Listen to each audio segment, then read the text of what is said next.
Today, I'm going to show you guys how to do reamping with the GT1000. Let's go.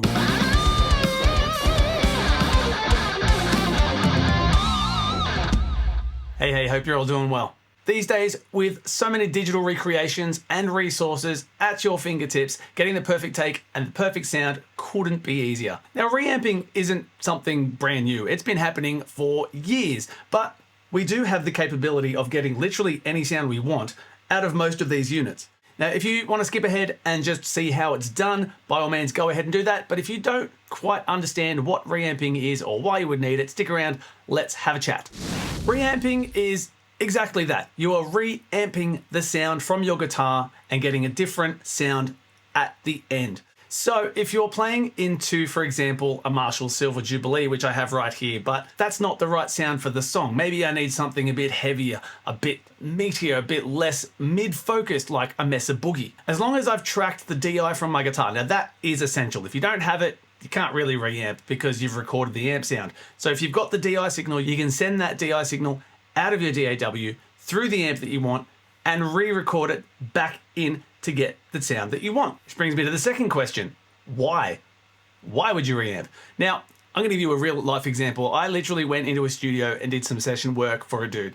It was just some rhythm guitar and a solo. So I went prepared. I took all of my sounds. I took all of the pedals that I needed to be able to tweak and get the perfect sound for this guy. But when it came to tracking, the engineer literally said, use whatever sound you want, I'm just gonna reamp it later. At the time, I was a little bit, I was a bit miffed because I was pretty excited to work on the sound and get it sounding pretty cool. But end of the day, it wasn't my song, it was somebody else's song, so it's what they want. So I literally went into a DI split. One went to my sound, one went to a different track, and he took the DI and he took my track. There you go. So let's also say that you have a guitarist who isn't necessarily very precise, and you're gonna need to tweak said track. If you've ever recorded guitar before, you can see a wave signal of distortion with no peaks, no troughs. It's just this big, solid mess of noise, right? How are you gonna edit that? If you use your ears, you could probably get it pretty close. However, if you have the DI track, you can find the transients and pull them in line way easier. And even the DAW is gonna be able to pull that in line for you. Another instance, say you're in a rush. Say you just want to get the track done. You've got maybe half an hour. You're like, you know what you want to play. You know you warmed up. All right, cool. I want to do this. I don't have time to stuff around getting my sound. I'm just going to record it.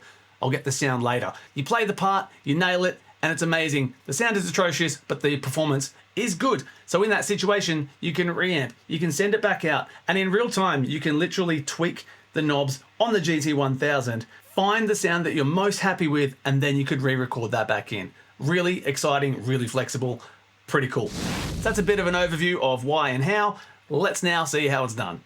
Okay, so here you can see that I have a new live set in Ableton. Now I'm going to use Ableton purely because the routing in Ableton is way easier to explain and for you guys to see. I do have another video where I show you how to do it in Cubase using the GT1000 core, and even right now I was like, this is just too confusing with Cubase. So Ableton. So brand new session, let's get rid of both of those MIDI tracks. So we want to use two audio tracks. We're going to record the DI signal and the affected signal. The GT1000 is going to give you 6 outputs in total. 1 and 2 is going to be your main left and right out. That's going to be what you hear when you play. Outputs 3 and 4 are the DI or the direct signal straight from the guitar. 5 and 6 are the sub outputs. We're not going to worry about the sub outputs today, just the dry signal and the affected signal. First of all, you want to make sure that your audio device is connected. Go into the settings of your DAW and just connect to the input and the output, because you need to have input and output. Pretty straightforward. Audio 1, we're going to rename this one DI.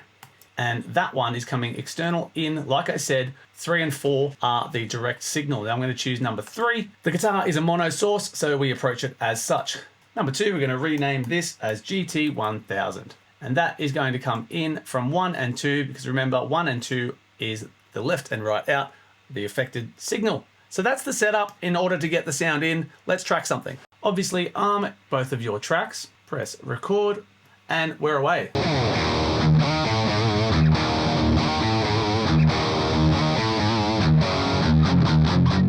So here's my take. This is the DI on the top. This is the affected guitar sound on the bottom. As you can see straight away on the direct signal, you can see the transients. You can see where I was picking. Whereas on the affected sound, not so much. You can kind of make sense out of it, but imagine trying to edit that. And straight away, I know that roughly there is going to be where I want to hear it from. So I can just bring both of them to that point, and there is my take. To show you, there's my direct sound, and there is my effective sound. Perfect. So now we do not need that. Goodbye. And this is where we can begin to reamp. The first thing you want to do though is make sure you come into your menu settings on the GT1000. So we're going to go menu, in, out settings, USB audio, and just make sure that your direct monitoring, if we page across, right there, just to make sure that is on. This is going to allow you to monitor what is happening in playback. So here, the direct signal, we want to now take the master output. We want to go to an external output being the GT1000, and we want the output to be going out the same as what it was coming in. So number 3, if that's not routed there, just make sure you go to configure, go to the output configuration, and just turn on the mono outputs 3 and 4 there. So now instead of me playing and it coming out output 3, it's coming out of the DAW out of output 3. And now if I press play, you're not going to hear anything because my pedal is down and the volume is down. Amazing. So now I can change patches, I can tweak just to get the sound exactly right.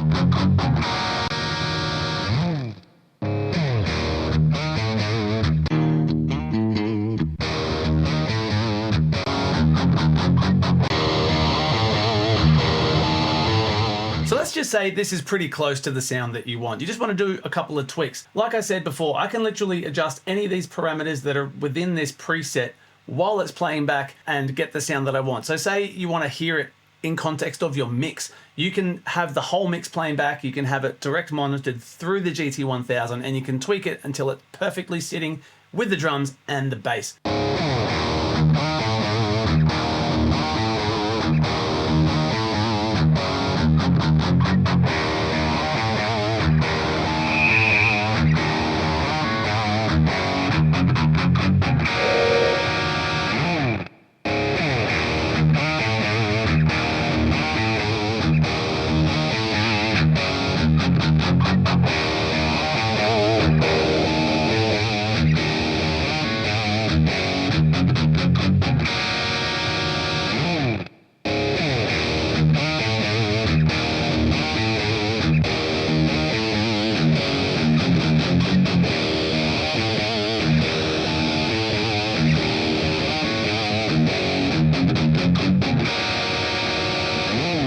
Pretty powerful, right? So let's just pretend now this horrible sound that I've made is the sound that I want. All I need to do is come back into my DAW. Let's turn this loop off, unarm the DI track because you don't want to record over that, obviously. We're now going to record only the GT1000 sound.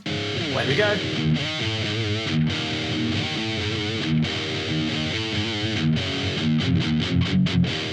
And it's literally that simple. So there we go, that is how you reamp. Now of course, this is how you do it in Ableton. Any other DAW is going to be a similar situation. Just make sure you're having the DI sending out of the same one that you recorded in on. For the record, the sounds that I did cycle through when I was showing you that playback, they are available on my shop if you like them. If you're new here, don't forget to hit that subscribe button, and to all, thank you so much for watching. Stay tuned, see you next time.